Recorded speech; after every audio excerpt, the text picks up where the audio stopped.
My self Rahul गुनौत और आज हम बात करेंगे एल्कोहल सिरोसिस के बारे में। एल्कोहल सिरोसिस है ये एक पैथोलॉजी का बहुत इम्पोर्टेंट टॉपिक है जो अक्सर एग्जाम में पूछ लेते हैं। तो सबसे पहले इस वीडियो के अंदर अपन एल्कोहल सिरोसिस का ये फर्स्ट वीडियो है, अगले वीडियो एक और सेकंड वीडियो भी बनेगा इसका। इस वीडियो के अंदर हम इसके मेटाबॉलिज्म कैसे होता है और जब हम अल्कोहल कंज्यूम करते हैं और जब हम अल्कोहल इनटेक करते हैं तो उस समय जो मेटाबॉलिज्म है हमारी बॉडी के अंदर किस तरह से होता है उसका मेटाबॉलिज्म, और इसका जो कन्वर्जन है वो किस तरह से हमारी बॉडी के अंदर होता है, वो सारी चीज़ें, और ये हमारी बॉडी में कैसे इफ़ेक्ट करता है वो सारी चीज़ें अपन देखेंगे।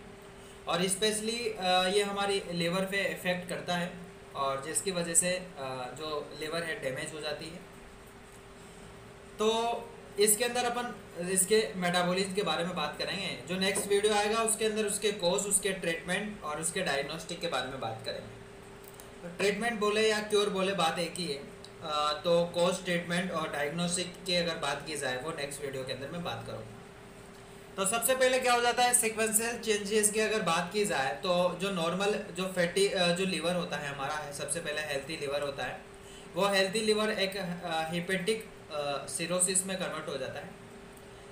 तो इससे पहले मैं बता देता हूँ कि जो एल्कोहलिक सिरोसिस की अगर बात की जाए तो एल्कोहलिक का मतलब होता है एल्कोहल हम कंज्यूम करते हैं। सिरोसिस का मतलब है ये इनरिवर्सिबल हिपेटोसेलुलर इंजरी, मतलब ये यहाँ पे कहने का मतलब ये है कि जो ये एक इरिवर्सिबल होता है, मतलब जो दोबारा नहीं होता, और ये मतलब इसके अंदर जो हमारे लीवर के सेल्स है, जो हेपेटिक सेल्स है, वो उनके नेक्रोसिस हो जाती है, करेक्ट, और नेक्रोसिस हो जाती है जिसकी वजह से ये इरिवर्सिबल है, ये सही नहीं हो सकती, करेक्ट, अगर एक बार लीवर डैमेज हो जाता तो। उसके बाद में नेक्स्ट है कि सबसे पहले जो हमारा हेल्दी लीवर होता है वो एक हेपेटिक सिरोसिस में कन्वर्ट होता है। तो उससे पहले भी बहुत सारे तरह के स्टेप हैं जो अपन जनरली पढ़ते हैं। सबसे पहले जो एक हेल्थी लीवर है वो एक हेपेटिक स्टेटोसिस में कन्वर्ट हो जाता है। स्टेटोसिस का मतलब ये है कि यहाँ पे फैट्स का डिपोजिशन हो जाता है, और जब फैट्स का डिपोजिशन हो जाता है जिसकी वजह से फैटी लीवर हो जाती है। और हेपेटिक स्टेटोसिस के बाद में जो नेक्स्ट स्टेज आता है वो हेपेटिक फाइब्रोसिस होता है।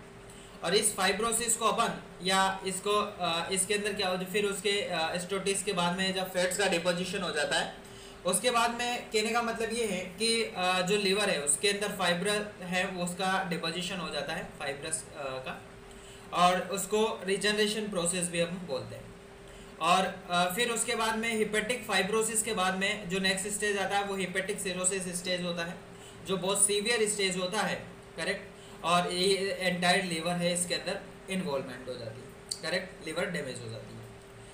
अब ये हम एल्कोहल सिरोसिस के बारे में बात कर रहे हैं, तो ये तो हमने हेपेटिक लीवर के केस के बारे में के हिसाब से नाम देखे इनके, स्टोसिस हो गया, हेपेटिक फाइब्रोसिस हो गया, वो सारी चीज़ें। अब हम बात करते हैं कि एल्कोहल की अगर बात की जाए तो हेपेटिक स्टेटोसिस को हम एल्कोहल स्टेटोसिस भी बोल सकते हैं, और उसी प्रकार उसी से तरह जो हेपेटिक फाइब्रोसिस है इसको एल्कोहल हेपेटाइटिस भी बोल सकते हैं, और जो हेपेटिक सिरोसिस है इसको एल्कोहलिक सिरोसिस भी बोल सकते हैं, बात एक ही। अब हम बात करते हैं इथेनॉल्स का मेटाबॉलिज्म। जनरली जो एल्कोहल कंज्यूम करते हैं तो दो तरह से हम एल्कोहल लेते हैं।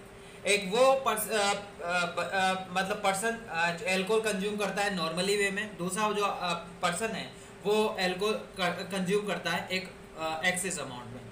तो नॉर्मल वे में भी हम एल्कोहल कंज्यूम करते हैं और एक एक्सेसिव अमाउंट में भी हम एल्कोहल कंज्यूम करते हैं।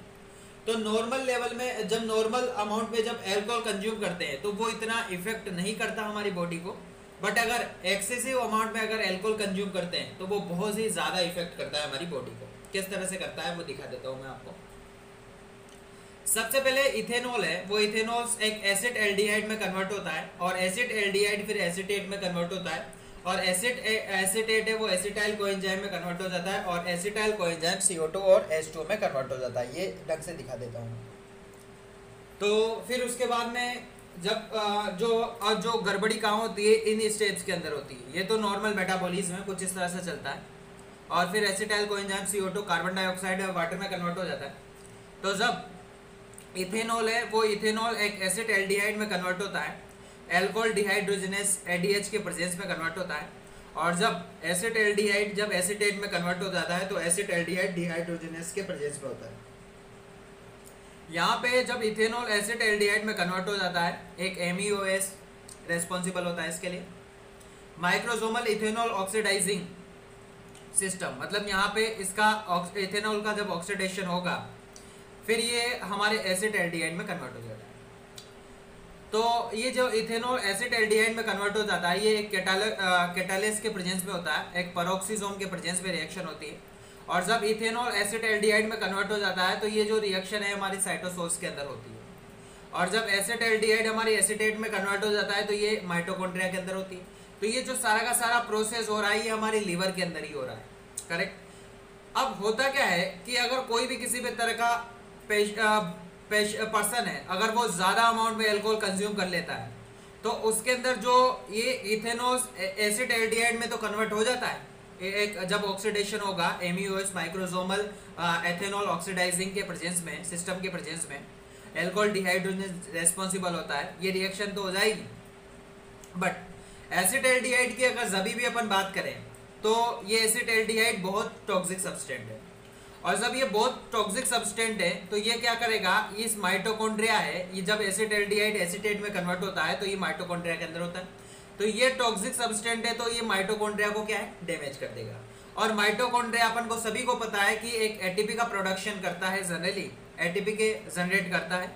तो ATP का प्रोडक्शन रुक जाएगा, मतलब NAD है वो NADH में कन्वर्ट नहीं हो पाएगा। और ये नहीं हो पाएगा तो ये acid aldehyde stage dehydrogenase stage नहीं हो पाएगा और एसीटेट में कन्वर्ट नहीं होगा एसिड एल्डिहाइड, करेक्ट। और ये जब नहीं हो पाएगा जिसकी वजह से हमारी जो लिवर है उसके अंदर फैट्स है वो एक का ऑक्सीडेशन है, वो फैट्स का ऑक्सीडेशन मतलब नहीं हो पाएगा। और जिसकी वजह से जो फैट्स है वो डिपोजिशन होना स्टार्ट कर देंगे। और जब फैट्स का डिपोजिशन होना स्टार्ट हो जाएगा हमारी लिवर के अंदर, जिसकी वजह से फैटी लिवर हो जाएगी। और फैटी लिवर हो जाएगी तो जाहिर सी बात है कि हमारी जो फैटी लिवर हो गई तो जिसकी वजह से सिरोसिस हो जाता है, मतलब लिवर है वो हमारी डैमेज हो जाता है। जनरली होता क्या है कि अल्कोहल जब कंज्यूम करते हैं हम, तो उस समय क्या है कि जो एनर्जी जनरेट करता है, एनर्जी तो प्रोड्यूस होती है ये जब अल्कोहल कंज्यूम करते हैं तो। बट कंडीशन ये है कि जब अपन जो एनर्जी जनरेट होगी बट वो एनर्जी ज़्यादा देर तक वो मतलब स्टोर नहीं हो पाएगी। मतलब एनर्जी जनरेट तो होती है बट वो स्टोर नहीं हो पाती। अगर वो स्टोर नहीं हो पाती तो जिसकी वजह से वो लिवर को डैमेज कर देती है, जिसकी वजह से अगर वो माइटोकॉन्ड्रिया है ये डैमेज हो जाता है। और जब माइटोकॉन्ड्रिया डैमेज होता है ATP का प्रोडक्शन लॉस हो गया और ATP खर्च हो गई, मतलब एनर्जी खत्म हो गई। यहाँ तक तो एनर्जी बनी, मतलब कहने का मतलब एल्कोहल लिया अपन ने, एल्कोहल लेने से यहाँ एनर्जी बन रही है, एनर्जी यहाँ तक तो बन गई। बट ये एसिड एल्डिहाइड टॉक्सिक सब्सटेंट है, माइटोकॉन्ड्रिया को डैमेज कर देगा। अगर ये डैमेज कर देगा ATP का प्रोडक्शन खत्म हो गया, ATP का प्रोडक्शन खत्म हो गया, NAD NADH में कन्वर्ट नहीं होगा। अगर NAD NADH में कन्वर्ट नहीं होगा जिसकी वजह से लिवर सिरोसिस और फैट का डिपोजिशन हो जाएगा। और जब फैट्स का डिपोजिशन होगा फैटी लिवर हो जाएगा, और फैटी लिवर हो जाएगा जिसकी वजह से सिरोसिस हो जाएगा। तो इस वीडियो के अंदर इतना ही है कि हमने बात की कि अल्कोहल सिरोसिस के बारे में बात की। तो आशा करता हूँ कि ये वीडियो आपको पसंद आई हुई होगी। अगर ऐसा हुआ है तो please like share and subscribe my medicos studio YouTube channel. और जो इसके नोट्स अपने टेलीग्राम चैनल पे अपलोड कर दूंगा मैं, वहाँ से आप देख सकते हो। और जो मेरे चैनल पे नए हैं, अगर जिन्हें सब्सक्राइब नहीं किया है अभी तक, तो वो सब्सक्राइब कर दे चैनल को। और वो ज़्यादा से ज़्यादा अपने फ्रेंड्स और क्लासमेट को शेयर करें इस चैनल को। और इसके जो नेक्स्ट वीडियो आएगा अल्कोहल सिरोसिस का, उसके अंदर इसके कोर्स, इसके ट्रीटमेंट और डायग्नोस्टिक के बारे में बात करेंगे। Thank you.